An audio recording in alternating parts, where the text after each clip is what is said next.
আসসালামু আলাইকুম। আসুন আজকে আমরা অনেক আলোচনা তো করি। আজকে আমরা আমরা আমাদের নিজেদের যেই আত্মসমালোচনা, আমাদের সেই আত্মসমালোচনা করি এবং আমাদের কি ভুল হয়েছে এবং সেইগুলো ভুলগুলো রেকটিফাই করে আমরা কিভাবে আমাদের নেত্রীকে আবার ওই দেশে প্রধানমন্ত্রী করতে পারি এবং দেশকে সেবা করার জন্য সুযোগ দিতে পারি, সেটি নিয়ে আমরা আলোচনা করি। আমাদের অনেকগুলো ভুল আছে। প্রথমত আমরা যে ভুলগুলো করেছি, আমি মনে করি যে নুরুল হক নূর যখন কোটা নিয়ে আন্দোলন করে, তখন এই নুরুল হক নূরকে নিয়ে একটা গ্রুপিং রাজনীতি হয়। সব কিছু খুলে বলা যাবে না, শুধু এইটুকু বললাম যে নুরুল হক নূরকে আমাদের লোকজন কেউ কেউ পেট্রোনাইজ করে আজকে ডাকসুর বিপি বানিয়েছে, নুরুল হক নূর বানিয়েছে এবং তাকে জাতীয় নেতা পর্যায়ে নিয়ে যাওয়া হয়েছে। সো এই যে এই কাজটা করা হয়েছে, এটি ছিল আমাদের জন্য একটি মারাত্মক ভুল।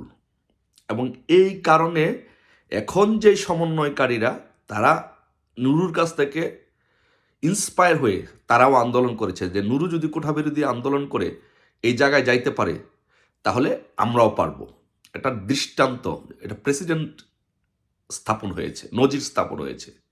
সো এই জায়গার মধ্যে আমি মনে করি যে নুরুল হক নূরকে অঙ্কুরেই বিনষ্ট করে দেওয়া দরকার ছিল, কারণ সে ইসরায়েলের কাছ থেকে টাকা নিয়েছে, এটি প্রমাণিত। সো এখানে আমাদের আমি মনে করি যে আমাদের নুরুল হক নূরকে এই জায়গায় আসতে দেওয়া আমাদের জন্য অনেক বড় একটা ভুল ছিল আজকের এই আন্দোলনের জন্য। তারপরে দ্বিতীয় যে ভুলটি করেছি, যে সেটি হচ্ছে যে কোঠার যেই আন্দোলনের যে ছাত্রছাত্রীদের যে আন্দোলন ছিল, সে আন্দোলনটা ইচ্ছা করলে একটা এক্সিকিউটিভ অর্ডারে সেটা বাতিল করে দেওয়া যেত। কিন্তু কাদের বাইরা এই ভুলটা করেছে, কাদের বাইরা এবং আপার আশেপাশে যারা ছিলেন তারা এই ভুলটি করেছেন। যে ওনাকে, আপাকে ইচ্ছা করলে বাস্তব যে মাঠের চিত্র, সেই মেসেজটা দেওয়া যেত, সেই মেসেজটা আপাকে দেওয়া হয় নাই। এটা একটা বিষয় ছিল। আর আরেকটা ভুল যেটি হয়েছে যে 4 তারিখে যখন সেনাবাহিনী নামানো হয়, তখন যদি আপাকে প্রকৃত চিত্রটা, কাদের বাইরা বা যারা ছিলেন তারা যদি আপাকে বাস্তব চিত্রটা যদি আবেগের বশবর্তী না হয়ে ভুল না বুঝে বাস্তব চিত্রটা তুলে ধরতেন, গণভবনের আশেপাশে যদি বলা হতো যে গোপালগঞ্জ থেকে লোক নিয়ে আসেন 2-3 লাখ, সারা বাংলাদেশ থেকে, গাজীপুর, নারায়ণগঞ্জ সহ সারা বাংলাদেশ থেকে লোক নিয়ে আসেন, গণভবনের আশেপাশে যদি 10 লক্ষ লোক জড়ো করা হতো, আপা যদি নির্দেশ দিত, তাহলে 10 লক্ষ 20 লক্ষ এটা কোনো বিষয় না। তাহলে গণভবনের আশেপাশে যদি 10 লক্ষ লোক জড়ো করা হতো, তাহলে আজকে এই যারা এই সিদ্ধান্তটি নিয়েছে গণভবনে ঢুকার মতো, সেই পরিস্থিতিটা হয়তো হইতো না। আমি মনে করি, আমার অবজারভেশন, এটি একটি ভুল সিদ্ধান্ত ছিল, এই কাজটা করলে ভালো হতো। তারপরে যে আমাদের যেই আরও ভুলগুলো হয়েছে, সেই ভুলগুলোর মধ্যে অন্যতম ভুলগুলো যেটি হয়েছে, আমি মনে করি যে বাংলাদেশের কর্মীদেরকে, নেতা কর্মীদেরকে, বিশেষ করে কর্মীদেরকে নেতারা, এমপিরা, মন্ত্রীরা এবং যারা দায়িত্বশীল পোস্টে ছিলেন, এমনভাবে ব্যবহার করেছেন চাকর বাকরের মতো। চাকরের সাথেও এরকম ব্যবহার করা হয় না, যে এরকমভাবে কর্মীদের সাথে আমাদের নেতা কর্মীরা ব্যবহার করেছেন এবং এমপি মন্ত্রীরা ব্যবহার করেছেন।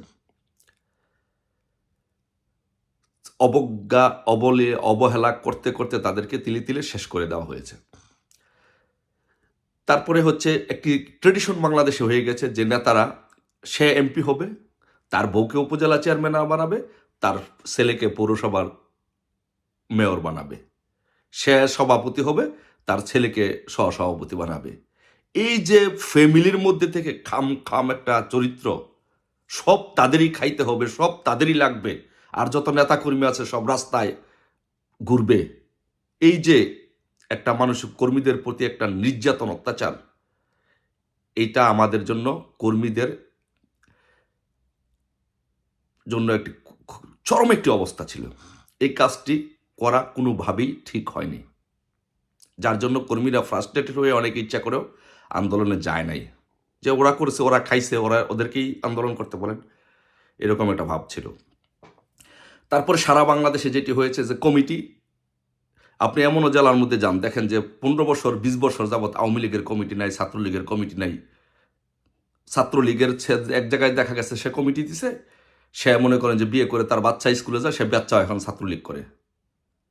সে দেখা গেছে যে ছাত্রলীগের দায়িত্বে থাকা অবস্থায় উপজেলা চেয়ারম্যান হয়ে গেছে, বা সে এমপি হতে চায় ছাত্রলীগের দায়িত্ব অবস্থায়।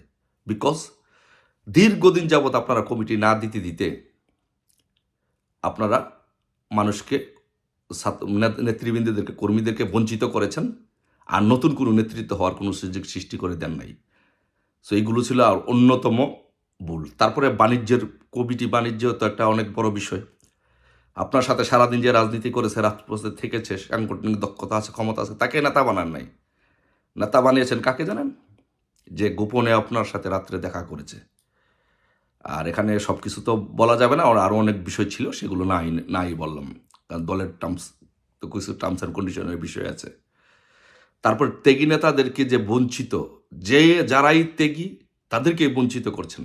যারাই আপনাকে হুজুর হুজুর করেছে, আপনার বাসার মধ্যে কাজের ছেলের মতো, কাজের মেয়ের মতো কাজ করেছে, আপনাকে পার্সোনাল সময় দিয়েছে, তাদেরকে আপনারা নেতা বানিয়েছেন। রাজপথের নেতাদেরকে, ত্যাগী নেতাদেরকে বানান নাই। এই কারণে কর্মীরাও ক্ষুব্ধ ছিল। তারপরে ছাত্রলীগের কমিটির কথা তো বললামই। এই অবস্থা সারা বাংলাদেশে এগুলো হয়েছে। যেমন মনে করি যে আমি যদি বলি যে যুক্তরাজ্যে আমি থাকি, এই যুক্তরাজ্যের কমিটি হয় না, আজকে 14 বছর যাবৎ যুক্তরাজ্য আওয়ামী লীগের কমিটি হয় না। ছাত্রলীগের কত বছর যাবৎ হয় না এটা সেটা জানি না। যুবলীগের একই অবস্থা, অন্যান্য সংগঠনের একই অবস্থা। তাহলে মানুষ কেন রাজনীতিটা করবে? দলের মধ্যেও তো গণতন্ত্রের দরকার আছে।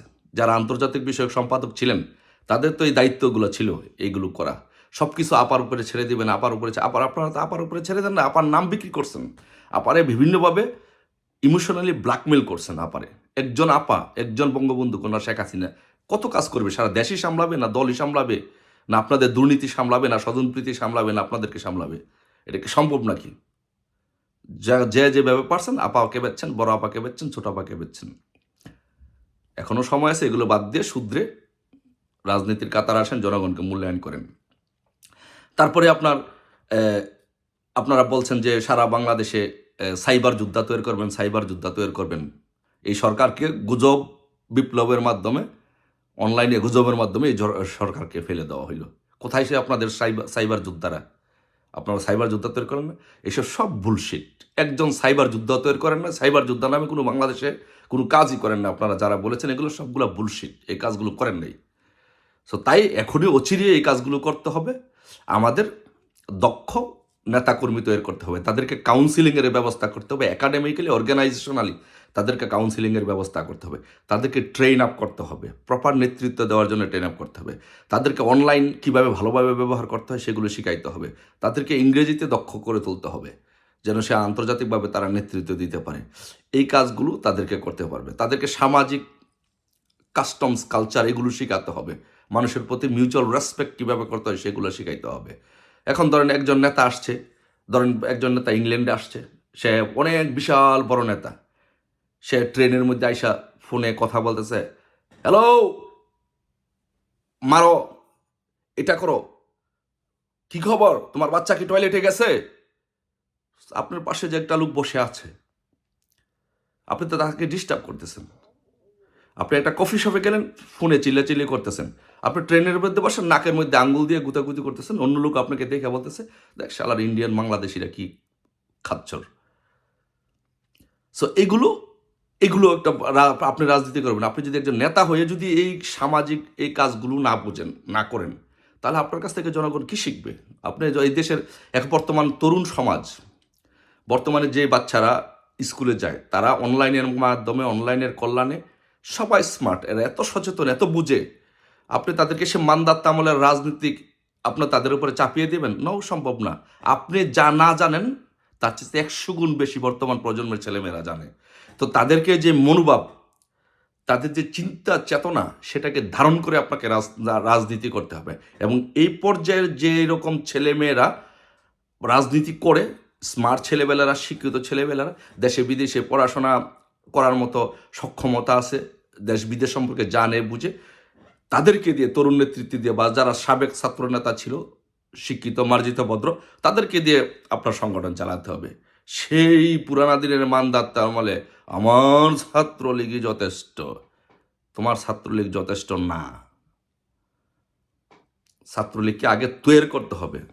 ছাত্রলীগকে দাসের মতো, ছাত্রলীগকে চাকরের মতো, বাকরের মতো ব্যবহার করা চলবে না। আজকে আপনারা যে কাজটি করতেছেন, সবচেয়ে দুঃখের বিষয় হচ্ছে, আমি একজন মাঠের নেতা কর্মী ছিলাম, ঢাকা বিশ্ববিদ্যালয়ে দীর্ঘদিন কর্মী ছিলাম।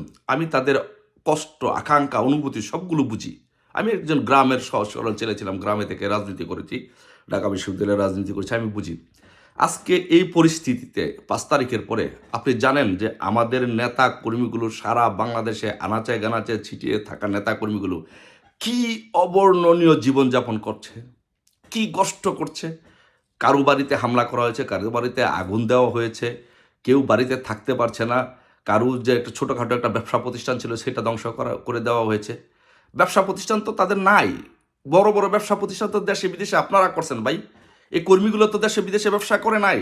এই কর্মীগুলো ছোটো ছোটো পানের দোকান ছিল, বা ছোটোখাটো কোনো ব্যবসা ছিল, গরুর খামার ছিল, মুরগির খামার ছিল। আজকে এগুলো সবগুলো লুটপাট করছে, কিন্তু আপনার সম্পদে তো হাত দিতে পারে নাই। সাইফুজ্জামান জাভেদ চৌধুরী সম্পদে হাত দিতে পারে নাই, বিকজ তার সম্পদ বিদেশে। এখন বিপদে তো পড়ছে ভাই আমার কর্মীরা, আমার ভাইরা বিপদে পড়ছে, আমার কর্মীরা বিপদে পড়ছে ভাই। সো আজকে সারা বাংলাদেশে আপনারা তো এই কর্মীদেরকে কেউ খবর নিচ্ছেন না। এই কর্মীগুলো আজকে বিপদে, প্রচণ্ড বিপদে। এই কর্মীগুলোর জন্য কি আপনাদের মায়া লাগে না? এই কর্মীগুলো আপনাদের বাই না? এরা ছাত্রলীগ করে না? এরা বঙ্গবন্ধু সৈনিক না? বঙ্গবন্ধু যদি আপনার জাতির পিতা হয়, বঙ্গবন্ধু যদি আমাদের পিতা হয়, তাহলে তো আমরা সবাই সেই পিতার সন্তান। তাহলে তো সবাই আমরা পরস্পরের ভাই, একে অপরের ভাই। শেখ হাসিনা আমাদের আপা। তো তাহলে আপনারা এই কর্মীদেরকে রাস্তায় রেখে, বিপদে রেখে, এই জায়গার মধ্যে রেখে তাদেরকে খবর নিচ্ছেন না। আপনি আপনার নিজের দেশে থাকেন আর বিদেশে থাকেন, যেখানেই থাকেন, শুধু আপনার নিজের সম্পদের খবরগুলো নিচ্ছেন, নিজের পরিবারের খবরগুলো নিচ্ছেন, নিজের সন্তানকে, পরিবারকে কীভাবে ভালো রাখা যাবে, আরও ভালো জায়গায় নিয়ে এস্টাবলিশ করা যাবে, সেগুলো করছেন। কিছু কিছু জায়গায় আমাদের কাছে এমনও খবর আছে, আপনি কোটি কোটি টাকা বিএনপি নেতাদেরকে দিচ্ছেন আপনার সম্পদ নষ্ট করার জন্য, কিন্তু কর্মীকে খবর নিচ্ছেন না। এগুলোকে কোনো কাজ? এগুলোকে আপনার মানবতা, বঙ্গবন্ধু রাজনীতিকে আপনাকে এগুলো শিক্ষা দিয়েছে? সো এই ভুলগুলো আমাদের শুধরাতে হবে।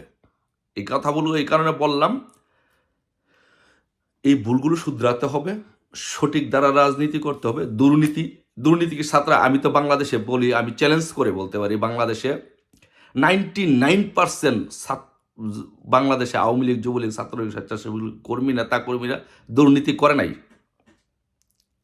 স্বচ্ছ রাজনীতি করেছে 99% নেতা কর্মীরা। দুর্নীতি করেছেন 1% যারা ক্ষমতায় ছিলেন, যারা পদে ছিলেন, যারা এমপি ছিলেন, মন্ত্রী ছিলেন, কতিপয় লোকজন দুর্নীতি করে, সম্পদের পাহাড় করে আজকে আমাদের নেত্রী বঙ্গবন্ধু কন্যা শেখ হাসিনাকে বিপদে ফেলেছেন। বঙ্গবন্ধু কন্যা দিন রাত পরিশ্রম করে, এই বয়সে, শেষ বয়সে এসে দিন রাত পরিশ্রম করে দেশটাকে আজকে এই জায়গায় নিয়ে গেছেন, অথচ বঙ্গবন্ধু কন্যাকে আজকে আপনারা বিপদে ফেলেছেন। বাংলাদেশের হাজার হাজার লক্ষ লক্ষ কোটি কোটি নেতাকর্মীদেরকে আপনারা বিপদে ফেলেছেন। এই কতিপয় মানুষ আপার কাছে চামবাজি করতে করতে, তেল দিতে দিতে, এগুলো করতে করতে, বিভিন্ন কাদের বাইয়ের মাধ্যমে, এমুকের মাধ্যমে, শিমুকের মাধ্যমে আপনারা এগুলো করে দেশটাকে আজকে, দেশের নেতাকর্মীদেরকে আজকে বিপদে ফেলেছেন।